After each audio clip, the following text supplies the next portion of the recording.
こんにちは。3日間風邪で寝込んでて、ほんと辛かったけど、体重がちょっと減って、ちょっとだけ喜んでる、夢です。今回は、急遽、ラジオ夢をお送りします。というのも、ちょっと言い訳させてください。私はいつも動画配信のスケジュールを決めて動いていて、日曜日から水曜日は撮影やどんな内容にしようかなって考える時間。木曜、金曜で物語のあらすじや絵コンテを決めて、金曜の夜から土曜の午前中にかけて動画を仕上げて、そして土曜の18時に公開という流れなんですが、今週は火曜日から風邪をひいてもう何も考える余裕がなくて、なので今回はちょっとゆるい雑談会にしました。それともう一つ理由があって、実は小さな子を保護してそのお世話に集中していたんです。うちでは久しぶりの小さな赤ちゃんでした。母鳥も大切に育ててくれていたんですが、孵化して1週目くらいにその子のお腹に腹水の症状が出てしまって、ご飯もあまり食べられなくて、母鳥もだんだん育児放棄をし始めたので、私が緊急で保護することにしました。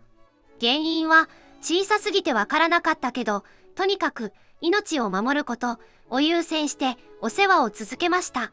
それから1週間、腹水も収まって、今は元気に動けるようになりました。その子が映像に映っているこの子です。ただ、腹水の影響で足がペローシスという状態になってしまいました。もう少し体調が安定したら足の矯正ができるかどうか医師に相談してみようと思っています。で、その子を見ていてある疑問が浮かんだんです。ここからが今日の本題。ペローシスの子がペットショップにいないということ。まず、ペローシスって何？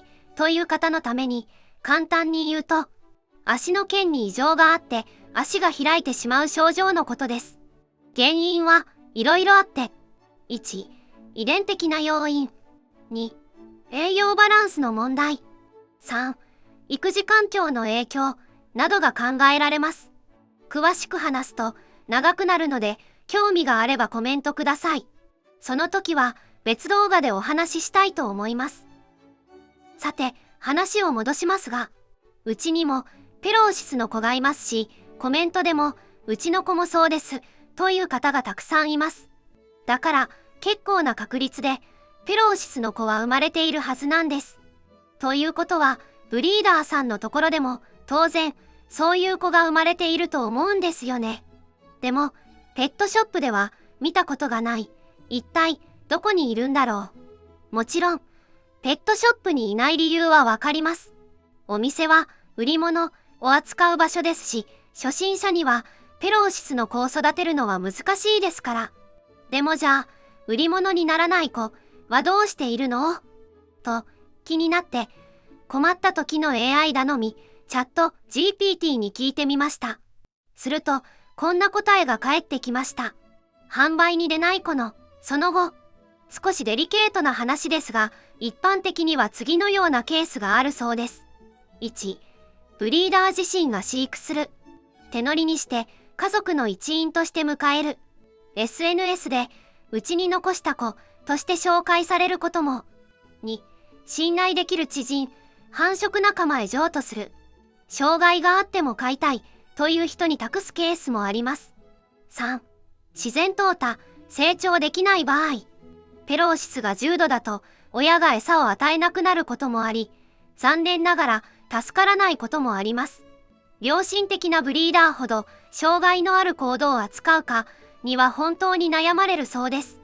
しっかりケアして家庭で育てる人もいれば、公には出さず自分の家の子として最後まで面倒を見る方もいます。ただ商業的な大量繁殖の現場では残念ながら淘汰という選択がされることもあるようです。それから最近は SNS や動画を通して鳥の幸せを第一に考えるブリーダーさんが増えてきたとも聞きました。例えば、ヒナや親鳥の体調を最優先にする。無理な繁殖はせず、年に1、2回に抑える。ペローシスや奇形の子も、うちの子、として育てる。譲渡先は飼育知識のある人に限定する。こうした命を預かる職人としての倫理観を持つ方々が増えているそうです。ほんと、そういうブリーダーさんは増えることを願いたいですよね。私もセキセイインコのオーナーとして、小さな命を守るためにできる限りの努力を続けていきたいと思います。今回はそんな私のちょっとした疑問から始まったお話でした。皆さんはどう感じましたか？私は何でもなんでだろうって考えるタイプなんですが、もし皆さんにもなぜと思うことがあれば、ぜひコメントで教えてください。できるだけ調べて、また動画にしたいと思います。それでは最後までお聞きいただきありがとうございました。毎週土曜日に動画を配信していますので、ぜひ見に来てください。ゆめでした。